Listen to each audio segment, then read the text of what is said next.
Our autistic accountant is coming back for not one, but two sequels. The Accountant was released by Warner Brothers in 2016 and went on to earn $155 million at the worldwide box office. It was also the most rented digital film of 2017. The movie remains popular with audiences, recently hitting #1 on Netflix's global top 10 movies chart following its debut on the streaming service. In June 2017, it was announced that a follow-up to The Accountant was in the works, with Ben Affleck set to return and Bill Dubuque and Gavin O'Connor back to write and direct. In September 2021, O'Connor shared that a sequel was in development, with talks of a third movie as well. He revealed plans to turn The Accountant into a trilogy, with the third film being a buddy movie that he described as Rain Man on steroids. Production for the third movie was set to follow right after the second one. The cast for the upcoming sequel features Ben Affleck returning as Christian Wolf, the autistic accountant who launders money for some of the world's most dangerous criminals. John Bernthal plays Braxton, Christian's brother, who runs a security company for high-profile clients. J.K. Simmons reprises his role as Ray King, the director of the Treasury Department's FinCEN, a man who built his career by following leads from Wolf after they first crossed paths during a stakeout.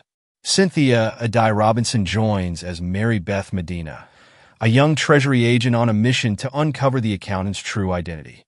Additionally, Daniela Pineda, Allison Robertson, Robert Morgan, and Grant Harvey round out the cast in yet-to-be-disclosed roles. The first accountant film follows Christian Wolf, a man on the autism spectrum who leads a double life. As a child, his mother wanted to send him to Harbor Neuroscience, a treatment center, but his father disagreed. Unable to cope with Christian's needs, his mother leaves, and his military father takes over, training both Christian and his brother Braxton in martial arts while encouraging Christian to face stimuli that trigger him, rather than avoiding them. As an adult, Christian works as a forensic accountant for criminal organizations, uncooking financial records to uncover thefts. He operates a small accounting office in Plainfield, Illinois, which doubles as a front for his money laundering activities. His criminal clients contact him through an unnamed woman who also manages his business. Christian is hired to audit the company Living Robotics after its CEO, Lamar Blackburn, and his sister, Rita, discover accounting irregularities. They assign in-house accountant Dana Cummings, who found the issue, to help Christian with the audit. Meanwhile, Treasury Director Ray King meets with data analyst Mary Beth Medina, who has a criminal record from her youth that she failed to disclose on her employment application. King warns her that she could face prison time if he exposes this, and assigns her the task of uncovering Christian's true identity before his retirement in a few months. Medina uses information from King and tax records to track down Christian's office. Christian spends one night reviewing 15 years of financial records from Living Robotics and uncovers $61 million in embezzlement. He informs Rita about the total amount, but admits he hasn't identified the thief yet. That night, Living Robotics CEO Ed Chilton is forced by a hitman to overdose on insulin. The next day, Lamar pays Christian the remainder of his fee for the audit, even though Christian hasn't completed it, and tells him to leave. Christian kills two hitmen sent to kill him, learning from one that Dana is also a target. He rushes to her apartment just in time to stop another team from killing her, then takes her to his storage unit, which contains an Airstream RV filled with artwork and valuables he's accepted as payment. After hiding Dana at a luxury hotel, he goes to confront Rita, only to find her murdered. This leads him to suspect Lamar is the one behind the theft. Meanwhile, King, Medina, and a group of agents search Christian's home. Once the others leave, King reveals what he knows about Christian, mentioning that he had been receiving tips from him. He asks Medina to take over after his retirement and continue accepting Christian's information. Medina refuses, unable to justify working with a murderer like Christian.